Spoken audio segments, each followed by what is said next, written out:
ঢাকার সকাল এখন আনিকার কাছে ভিন্ন। একসময় যেখানে ভয় আর হতাশা ঘিরে থাকত, এখন সেখানে এক ধরনের তৃপ্তির বাতাস। নির্ভীক ২-০ এখন শহরের আলোচনার কেন্দ্রবিন্দু। প্রতিদিন নতুন নতুন মেয়েরা আসে সাহায্যের খোঁজে, আর আনিকা তাদের পাশে দাঁড়িয়ে যেন নিজের প্রতিচ্ছবি দেখে। ব্যানারে লেখা আছে, নারীর সাহসী সমাজের শক্তি। আরাফ এখনও সবচেয়ে বড় সহযোদ্ধা। তাদের সম্পর্কটা অদ্ভুত এক বিশ্বাসে গড়া, ভালোবাসা নয় কিন্তু এক গভীর সম্মান। একদিন সকালে কফি হাতে আনিকা খবরের কাগজ খুলে দেখে শিরোনাম, বিদেশ ফেরত সমাজকর্মী রায়ান ইসলাম দেশে ফিরেছেন, মানব উন্নয়ন প্রকল্পে যোগ দিতে যাচ্ছেন। ওর হাত কেঁপে ওঠে। নিঃশব্দে কফির কাপটা টেবিলে রাখে। চোখের সামনে যেন হঠাৎ ঝলসে ওঠে পুরনো স্মৃতি, রায়ানের হাসি, কণ্ঠ আর শেষ দেখা সেই রাত। মনে পড়ে, রায়ান একদিন বলেছিল, আমি যাচ্ছি কিন্তু তুই থামিস না। ও ভেবেছিল ও সত্যিই হারিয়ে গেছে, কিন্তু এখন ফিরে এসেছে। দুপুরে নির্ভীকের কনফারেন্সে ওদের প্রজেক্ট প্রদর্শনী ছিল। অতিথিদের তালিকায় এক নাম দেখে আনিকা স্থির হয়ে যায়, রায়ান ইসলাম, বিশেষ অতিথি, মানব উন্নয়ন ট্রাস্ট। হলরুমে যখন ও ঢোকে সবাই হাততালি দেয়, কিন্তু আনিকার দৃষ্টি খুঁজে ফেরে এক মুখ, আর হঠাৎ করেই ও দেখে সে রায়ান। কালো শার্ট, সাদা চোখে সেই পরিচিত উজ্জ্বলতা, কিন্তু চেহারায় একটুখানি ক্লান্তি। দুইজনের চোখ এক মুহূর্তের জন্য আটকে যায়। সময়ের মতো যেন সব কিছু থেমে যায়। আলো, মানুষ, সব মিশে যায় দূরে। রায়ান এগিয়ে এসে শুধু বলে, তুই বদলাইনি আনিকা। আনিকা ঠোঁট কামড়ে বলে, তুই কিন্তু অনেক বদলেছিস। চারপাশে করতালি পড়ে, কিন্তু তাদের ভেতরে শুরু হয় এক নীরব যুদ্ধ। কনফারেন্স শেষে তারা অফিসে ছাদে যায়।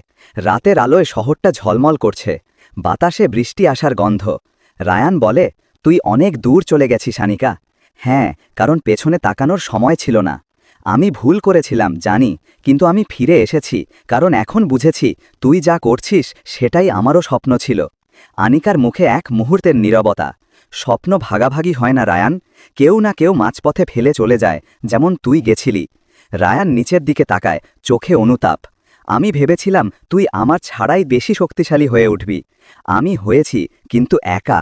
ওদের মাঝে নীরবতা নেমে আসে, যেন দুই পুরনো নদী আবার মিলতে চায়, কিন্তু মাঝখানে পাথরের দেয়াল। পরের দিন রায়ান নির্ভীক অফিসে আসে প্রজেক্ট পার্টনার হিসেবে। আরাফ একটু বিস্মৃত কিন্তু পেশাদার আচরণ করে। ওদের তিনজনের মধ্যে একটা সূক্ষ্ম উত্তেজনা কাজ করে। রায়ান প্রেজেন্টেশনের সময় বলে, আমরা একসাথে দেশের প্রত্যন্ত অঞ্চলের মেয়েদের জন্য একটি শিক্ষা ও আইনি সহায়তা নেটওয়ার্ক তৈরি করতে পারি। আনিকা ওর কথা শুনে ভাবে, এক সময় এই ছেলেটার স্বপ্নে আমি বিশ্বাস করতাম, এখন কি আবার পারব? রাতের শেষে অফিস খালি হয়ে গেলে আনিকা বারান্দায় দাঁড়িয়ে থাকে। রায়ান পাশে এসে বলে, আমি এখনও তোর জন্য চিন্তা করি। আনিকা ঠান্ডা স্বরে বলে, চিন্তা আর ভালোবাসা এক জিনিস নয়। রায়ান উত্তর দেয় না, ও শুধু বলে, আমি জানি তুই অনেক কষ্ট পেয়েছিস, কিন্তু আমি ফিরে এসেছি তা শোধ করতে। আনিকা ধীরে বলে, শোধ তুই করতে পারবি না, কারণ আমি কিছু হারাইনি, বরং পেয়ে গেছি নিজের শক্তি। ওর চোখে দৃঢ়তা, কিন্তু গলার স্বরে নরমতা। রায়ান তাকিয়ে থাকে অনেকক্ষণ, তারপর শুধু বলে, তোর চোখে এখনও সেই আগুনটা আছে। পরবর্তী কয়েক সপ্তাহে তারা পাশাপাশি কাজ করে, একই মিটিং, একই প্রজেক্ট, একই লক্ষ্য। তবুও একটা দূরত্ব রয়ে যায়, যেন দুজনই ভয় পায় আবার যদি ভেঙে যায়। কিন্তু সময় ধীরে ধীরে ওদের মন গলিয়ে দেয়। রায়ান আনিকার জন্য ছোট ছোট কাজ করে, চা বানিয়ে আনে, রিপোর্টে সাহায্য করে, আর রাতে কাজের ফাঁকে জিজ্ঞাসা করে, তুই ঘুমাস তো ঠিকভাবে?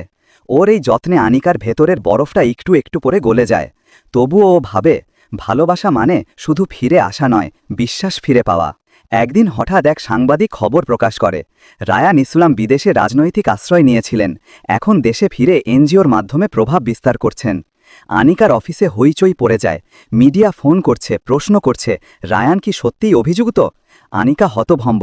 রায়ান চুপ। ও শুধু বলে, আমি সব বলবো তোকে, কিন্তু এখন নয়। আনিকার চোখে রাগ ও কষ্ট মিশে যায়। তুই আবার কিছু লুকাচ্ছিস তাই না? রায়ান চুপ করে থাকে। আনিকা ফিরে যায় নিজের কক্ষে, আর মনে মনে বলে, আমি কাউকে আর অন্ধভাবে বিশ্বাস করব না, এমনকি রায়ানকেও না। পরের দিন সকাল থেকেই নির্ভীক অফিসে টান টান উত্তেজনা। খবরের কাগজে বড় শিরোনাম, বিদেশ ফেরত কর্মী রায়ান ইসলামের বিরুদ্ধে রাষ্ট্রবিরোধী তহবিলের অভিযোগ। আনিকার ফোন বেজে চলেছে। ফান্ডিং পার্টনাররা উদ্বিগ্ন। মিডিয়া প্রশ্ন করছে, আপনার সংস্থা কি রায়ানের সঙ্গে যুক্ত? আনিকা নীরব। ও জানে কোনো মন্তব্য মানেই আগুনে ঘি ঢালা। তবুও ভিতরে একটাই প্রশ্ন, রায়ান কি সত্যিই কিছু লুকিয়েছে? সন্ধ্যায় অফিস খালি হলে রায়ান নিজেই আসে। চোখে ক্লান্তি কিন্তু মুখে শান্ত স্বর। তুই নিশ্চয়ই ভাবছিস আমি মিথ্যে বলেছি? আনিকা চুপ করে তাকিয়ে থাকে। তুই বলেছিলি সব বলবি, এখন বল। রায়ান গভীর নিঃশ্বাস ফেলে। আমি বিদেশে যাইনি বিলাসের জন্য। তখন সরকারের কিছু গোপন রিপোর্ট প্রকাশ করায় আমার নামে মামলা হয়। আমাকে পালাতে হয় নিজের প্রাণ বাঁচাতে। কিন্তু আমি কখনো বিশ্বাসঘাতকতা করিনি আনিকা। ওর চোখে জল চিকচিক করে। আমি তোর কাছে ফিরে এসেছি কারণ তুই একমাত্র যাকে বিশ্বাস করি।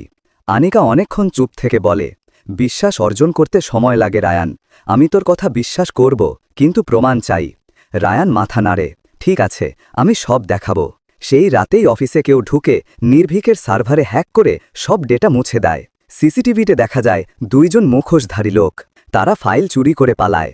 আরাফ রেগে যায়। এটা রায়ানের ফিরে আসার পর থেকেই হচ্ছে। আনিকা বলে, না, এটা কেউ ইচ্ছে করে করছে আমাদের বিচ্ছিন্ন করতে। রায়ান পুলিশে অভিযোগ দেয়।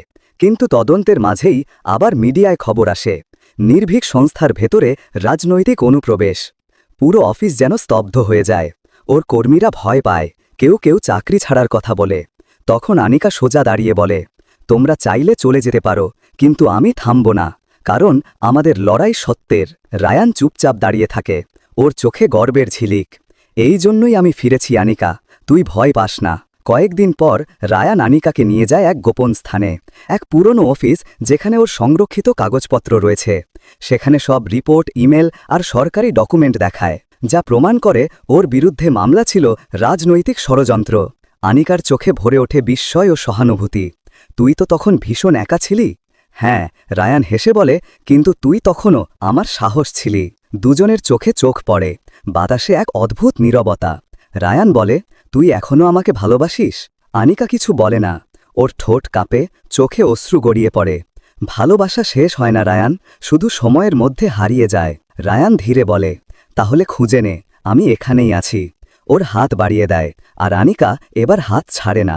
কয়েক সপ্তাহ পর নির্ভীক আবার সক্রিয় হয়। রায়ান ও আনিকা একসঙ্গে মাঠে কাজ শুরু করে। তারা গ্রামের মেয়েদের জন্য মোবাইল আইনি সহায়তা অ্যাপ চালু করে, যেখানে যে কোনো নারী বিনামূল্যে অভিযোগ জানাতে পারে। এই প্রজেক্টের নাম দেয় অগ্নিপথ নারী।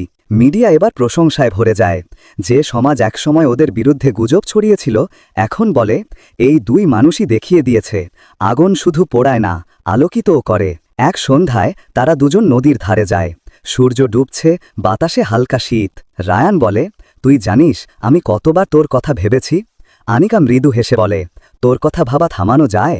রায়ান বলে, তোর জন্যই আমি এখনও বিশ্বাস করি যে ভালোবাসা মানে সাহস। আনিকা তাকিয়ে থাকে নদীর জলে। ভালোবাসা মানে লড়াইও। আমরা দুজনেই লড়েছি, নিজেদের সঙ্গে, সমাজের সঙ্গে। রায়ান ওর হাত ধরে। তাহলে এবার লড়ব একসাথে। আনিকা চুপ করে থাকে, তারপর হাসে, একটা শান্ত, পূর্ণ হাসি। হ্যাঁ, একসাথে। রাতে অফিসের ছাদে তারা দাঁড়িয়ে থাকে। নিচে ঢাকার আলো, ওপরে নক্ষত্রের মেলা।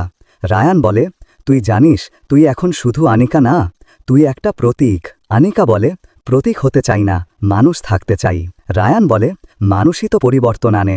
ওরা দুজন পাশাপাশি দাঁড়িয়ে থাকে। বাতাসে নরম শব্দ ভেসে আসে, নির্ভীক, নির্ভীক। পরবর্তী পর্ব দেখার জন্য চ্যানেলটি সাবস্ক্রাইব করুন, পাশে থাকা বেল আইকনটি অন করে দেন।